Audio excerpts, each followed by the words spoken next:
Yo, good day. Nagka-event din. Ren tayo nila Kitsuka Band. Nila Ma'am Isel. Yan.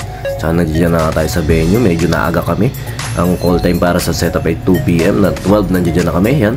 Wala pang foods. Kaya sabi ko, bili muna kayo na makakain natin. At yan na.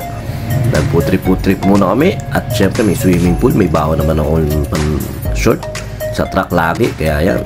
Swimming muna ako. Nakmanto ko. Yun, maraming salamat. Enjoy lang natin yung mga moment na ganyan. Siyempre, hindi naman lagi tayo labas. At saka yung mga pagkakataon na ganyan na pwede naman, enjoy na lang natin. Kaysa tumakakako ko ng matagal-tagal dyan kapag swimming na ako. At saka wala rin naman bantay. At saka wala rin naman nagalit. Kaya, ayun, sinulit na natin. At saka syempre, nagpapasalamat tayo sa Kitsuka Band, kila Ma'am Michelle, kila Mon, at saka kila Choi. Yan, anak ni Kai yun, napakalupit na rin niya yun. Tsaka, ayun nga, kada tugtog kasi nila, minsan pinajajam nila ako ng, kada rent nila sa atin, pinajajam nila ako ng bass. Kaya, ayun, kahit pa paano napapractice tayo na mag-bass. Yun nga, naka 4 set po kami nung isang araw, 4 sets yun, kasi nag-extend pa. Tsaka, yun nga, napakaganda ng venue, naka-setup na kami. Bigla nung dumating yung client, pinabago yung pwesto. Tsaka yan, pinagkabit na rin ng tent yung mga crew dyan, yung mga staff dyan sa resort. At meron naman palang ganyan, hindi na inayos at saka agad. At saka ito, The Travelers nga pala sila yung mga real estate agent na mga mayayaman na yan. Ganyan din kami dati nung mga kasagsagan ng pagbebenta namin ng kung ano-ano sa mga t-shirt, lupa.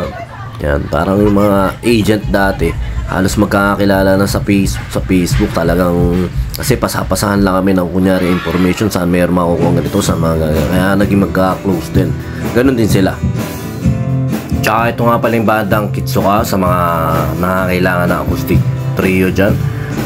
Puntahan nyo lang po sila sa page nila na Kitsuka Band. Message nyo po sila. Napaka highly recommended na napakagaling ng trio na yan. Tsaka marami na rin sila mga gig na tinututugan. Tsaka yung mga full video nga pala nito nasa page ng Medium License Sounds. At maraming salamat ulit sa Kitsuka Band na napaka-solid nyo.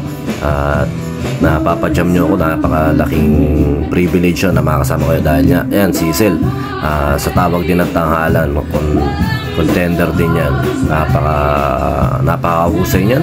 Tsaka ayan, sila Mon, former drummer ng Don Dahon, at saka ito si Choi nga, ang nanay niya, napakalapit din, napakagaling yun.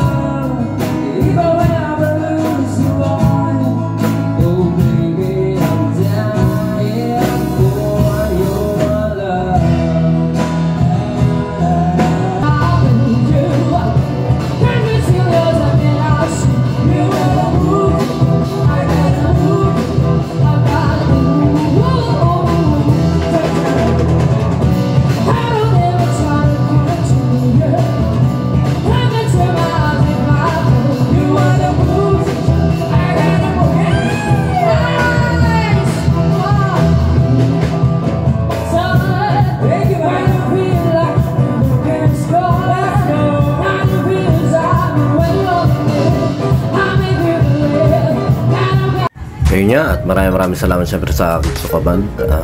Talaga nag-i-enjoy ako mag-bass pag may pagkakataon na. Tsaka ito yung si Ma'am Ganda, hindi lang pinakita yung mukha. Tsaka yung shoutout sa catering nyo.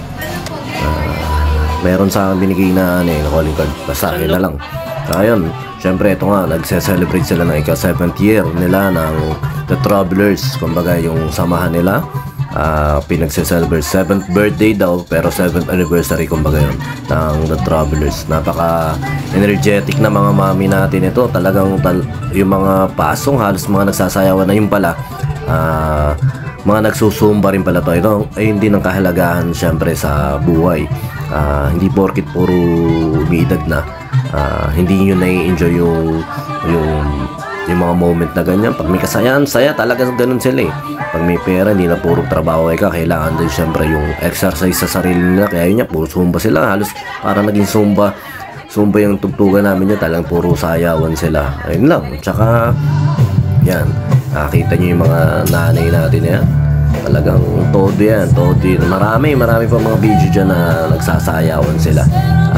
Talaga nag-enjoy din sila. Kaya nga sa mga upcoming events sila, meron nga ating pinay-schedule na yata kay Ma'am Isel. Kaya saludo tayo dyan sa Sukaban sa mga naghahanap ng acoustic trio.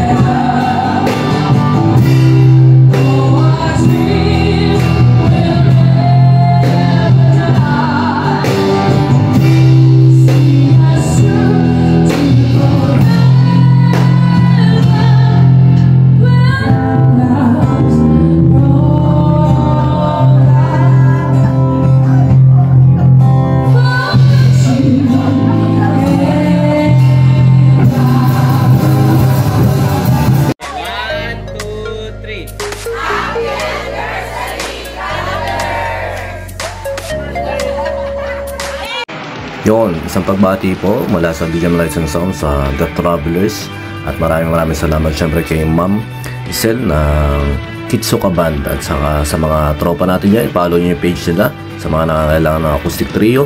Napaka-husay po ng banda na to. Napaka-highly recommended. Ang Kitsuka Band, pa-follow yung page nila at pa-share na rin po. Maraming salamat po.